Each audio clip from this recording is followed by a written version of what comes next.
नमस्कार, मैं हूं आपका राघव शुक्ला और आप देख रहे हैं झारखंड की सबसे तेज खबरें। आज के बुलेटिन में राशन की बड़ी घोषणा, मैया सम्मान योजना की नई किश्त, मुख्यमंत्री हेमंत सोरेन के अहम फैसले। बने रहिए हमारे साथ, खबरें शुरू होती हैं अभी। सबसे पहले बात करते हैं लातेहार की उन मां बहनों की जिनका कब से इंतजार था। भाइयों और बहनों, मैया सम्मान योजना की 21वीं और 22वीं यानी दो किस्तें एक साथ आने वाली हैं और 10 जून तक सीधे आपके बैंक खाते में 5,000 रुपए पहुंचने वाले हैं। हाँ, आपने सही सुना, पूरे 5,000। बस एक बात याद रखिए, अगर आपने इस बार सत्यापन करवा लिया है तो पैसे आने के चांसेस काफी ज्यादा है, तो जिन्होंने नहीं करवाया अभी भी वक्त है। अब बात करते हैं मौसम की। झारखंड वालों, जरा संभल कर रहिएगा। अगले कुछ दिनों में आसमान में बादल छाए रहेंगे, कई जिलों में बारिश होगी, वो भी गरज चमक के साथ। ऊपर से मौसम विभाग ने 40 से 50 किलोमीटर प्रति घंटे की रफ्तार से तेज हवाएं चलने की चेतावनी भी दी है। तो घर से निकले तो छाता लेकर निकले और बाइक वाले जरा संभल कर।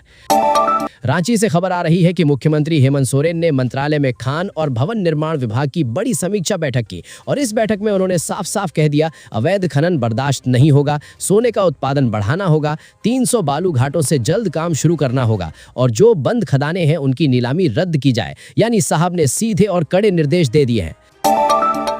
अब एक बहुत चौंकाने वाली खबर, सरायकेला खरसावां के चांडिल प्रखंड में 4,000 से भी ज्यादा फर्जी जन्म प्रमाण पत्र जारी हो गए और सबसे हैरान करने वाली बात यह है कि इनमें बिहार और पश्चिम बंगाल के लोगों को भी झारखंड के जन्म प्रमाण पत्र दे दिए गए। ये मामला सामने आते ही जांच शुरू कर दी गई है, लेकिन सवाल ये उठता है कि आखिर इतने बड़े पैमाने पर यह सब कैसे हुआ। अब थोड़ी राहत की बात, पेट्रोल डीजल के दाम कम हो सकते हैं। जानकार कह रहे हैं कि ईरान और अमेरिका के बीच जो तनाव चल रहा है, अगर वो कम हो गया और जंग जैसी नौबत टल गई तो ब्रेंट क्रूड ऑयल $80 प्रति बैरल तक आ सकता है और अगर ऐसा हुआ तो पेट्रोल डीजल के दाम घट सकते हैं। आम आदमी के लिए ये बहुत बड़ी राहत होगी। बस अब देखना यह है कि हालात किस करवट बैठते हैं। अब एक दिल को हिला देने वाली खबर, साहिबगंज के मेघी पंचायत से तस्वीर आई है जो आपको सोचने पर मजबूर कर देगी।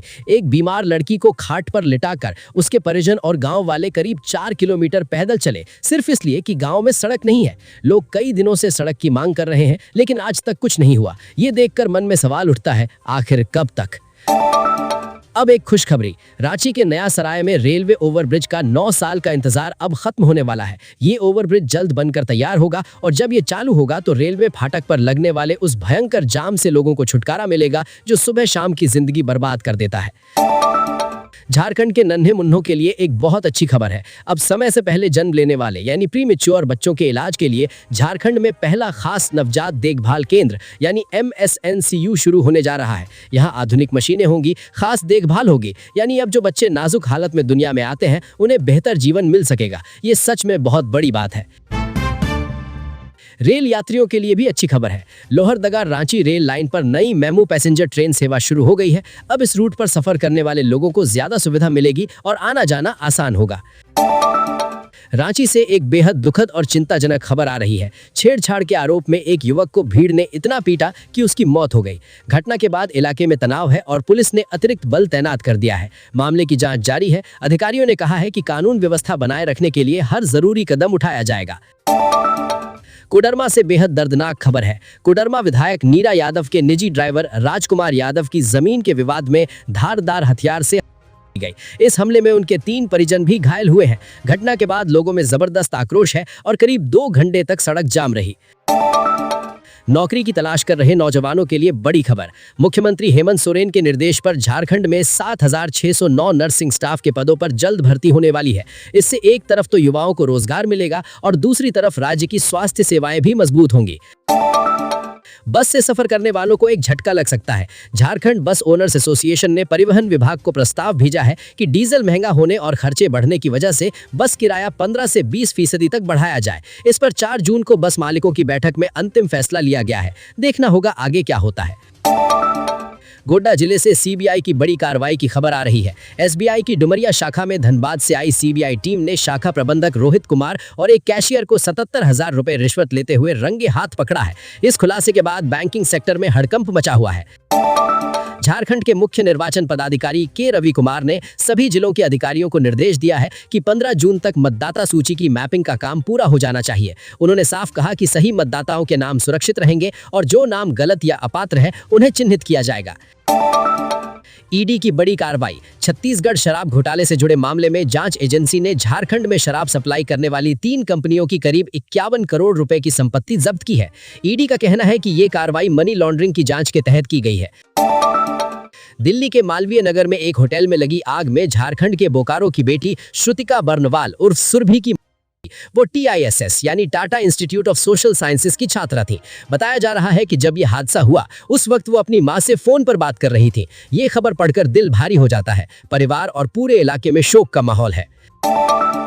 धनबाद पुलिस ने 31 मई को दामोदर नदी किनारे मिले 24 साल के युवक दिलशाद के शव के मामले को सुलझा लिया है।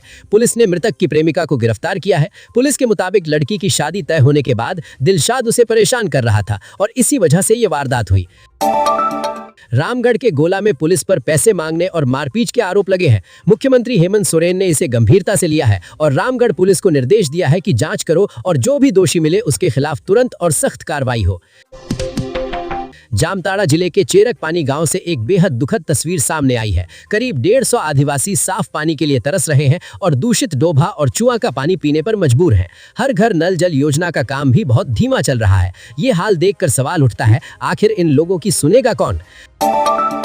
अब एक गर्व की बात, पाकुड़ जिले की झिकरहट्टी पूर्वी पंचायत ने राष्ट्रीय स्तर पर बड़ी उपलब्धि हासिल की है। महिला हितैषी पंचायत की श्रेणी में पूरे देश में इस पंचायत को दूसरा स्थान मिला है। महिला सशक्तिकरण, समावेशी विकास और बेहतर सुशासन के लिए मिला ये सम्मान सच में काबिले तारीफ है।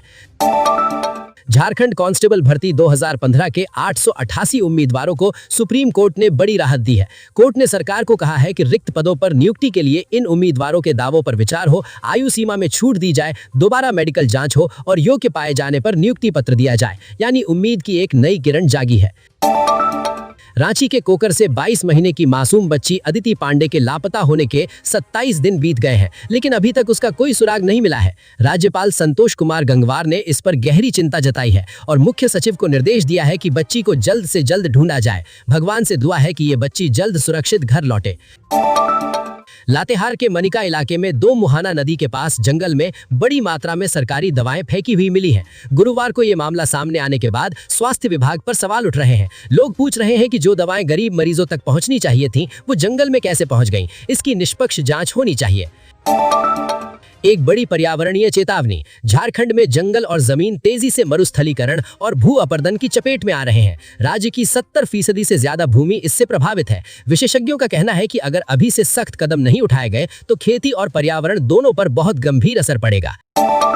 स्वास्थ्य सेवाओं को लेकर एक अच्छी पहल, अब झारखंड के सभी सरकारी अस्पताल स्वास्थ्य विभाग के अधिकारियों से सीधे ऑनलाइन जुड़ सकेंगे। इससे अस्पतालों की निगरानी आसान होगी और समस्याओं का समाधान भी तेजी से होगा। धनबाद प्रशासन 21 जून को होने वाली नीट UG 2026 की पुनः परीक्षा की तैयारियों में जुट गया है। परीक्षा केंद्र, सुरक्षा और सारी व्यवस्थाएं अंतिम रूप दी जा रही हैं ताकि परीक्षा पूरी तरह शांतिपूर्ण और निष्पक्ष हो।